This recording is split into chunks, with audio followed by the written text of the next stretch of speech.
LLB part 2 का paper number 6 जो है वो पब्लिक इंटरनेशनल लॉ का है। सबसे पहले इसमें सोर्सेज ऑफ इंटरनेशनल लॉ को उसने डिस्कस किया है। Discuss in detail the material sources of international law. What are the sources of international law?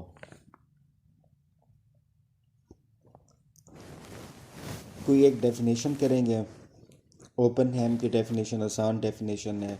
International law is a body of customary and conventional rules which are considered binding on civilized states in their relations with each other।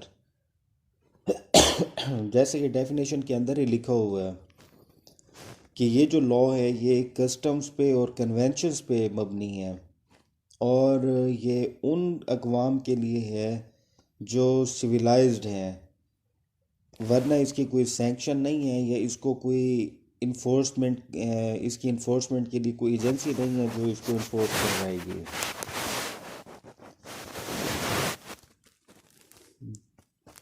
Formal sources of international law और informal sources यानी material sources of international law.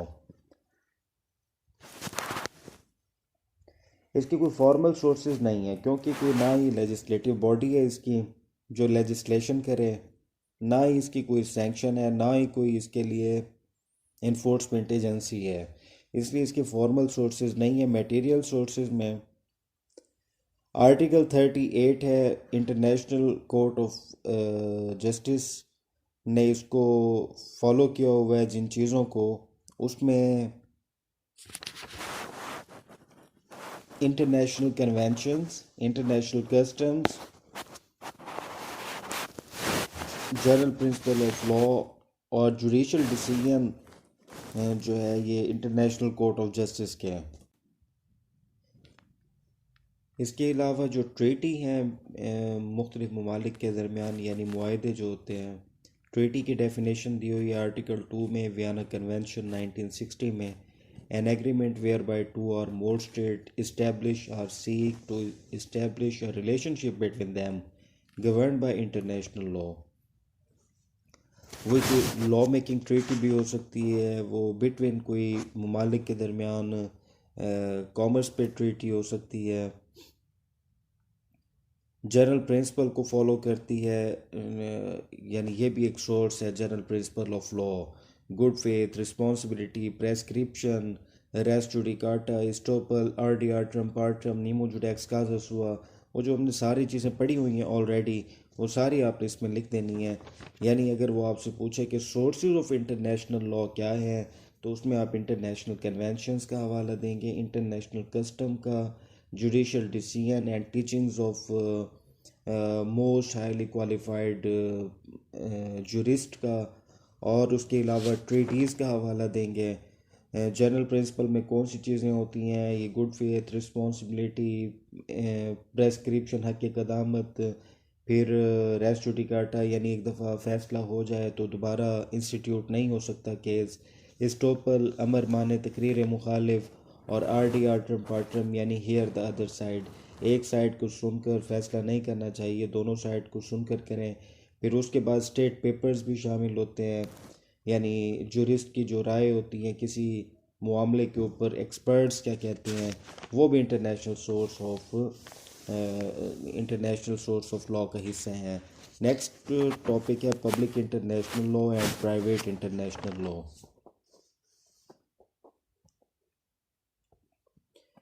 International law की सबसे पहले definition करेंगे। जो international law की definition है basically वो पब्लिक इंटरनेशनल लॉ की डेफिनेशन है, और जो प्राइवेट इंटरनेशनल लॉ है वो है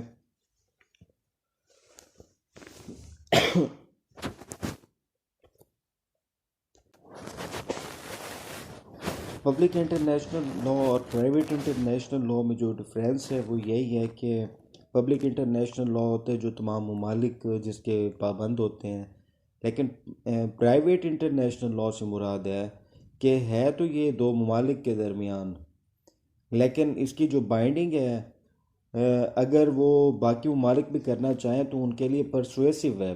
मिसाल के तौर पर पाकिस्तान और इंडिया कोई मुआहदा करते हैं, ये इन दोनों के दरमियान बाइंडिंग है। बाकी अगर कोई ममालिक इनके इस ट्रीटी से या इनके इस पैक्ट से कोई किसी तरह का कोई देखते हैं कि हमें भी कर लेना चाहिए फॉलो, तो वो भी कर सकते हैं, लेकिन ये बाइंड सिर्फ दो ममालिक के दरमियान होते हैं।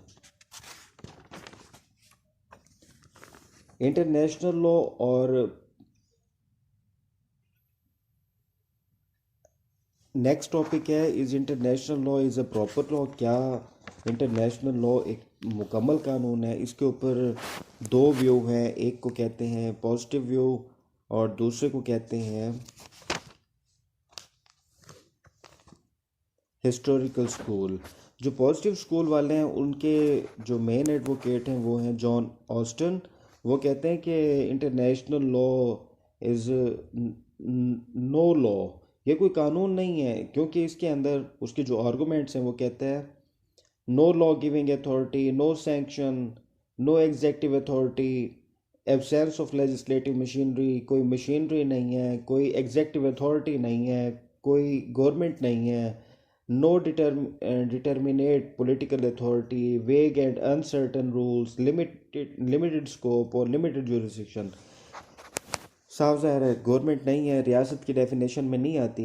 इंटरनेशनल लॉ यानी नहीं बन सकता। उसकी वजह यह है कि मुख्तलिफ ममालिक, मुख्तलिफ सोच, फिर कोई अक़वाम मुत्तहिदा के मेंबर है, कोई नहीं है, तो उसको एक साथ इकट्ठा लेके चलना वो कहते हैं पॉसिबल नहीं है। हिस्टोरिकल स्कूल वाले कहते हैं इट इज़ लेड बाय ओपनहैम। ओपनहैम इसका लीडर है, एंड स्टार्क हु से the international law is really a law in true sense because observance and not enforcement is essential।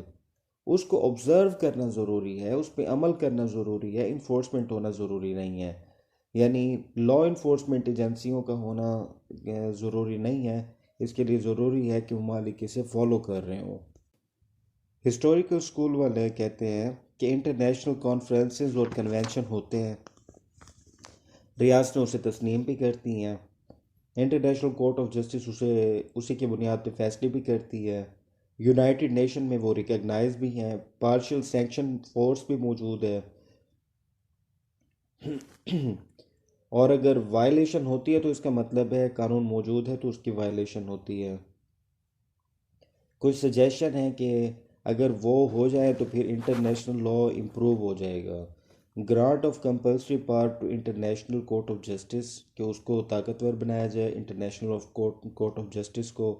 Establishment of effective international court, criminal court, crime की सतह की भी एक आलमी अदालत बनाई जाए। प्रॉपर कोडिफिकेशन, जिस तरह CPC है, CRPC है, PPC है, उस तरह इसका भी एक कोड होना चाहिए। इस्टेब्लिशमेंट ऑफ पॉलिटिकल पुलिस भी होनी चाहिए बैन अवी। प्रॉपर इन्वेस्टिगेशन का निज़ाम जो मुल्क की सतह पे होता है वो बैन अवी सतह पे भी होना चाहिए। इंडिपेंडेंट प्रोसिक्यूशन सिस्टम, प्रोसिक्यूशन का निज़ाम भी होना चाहिए।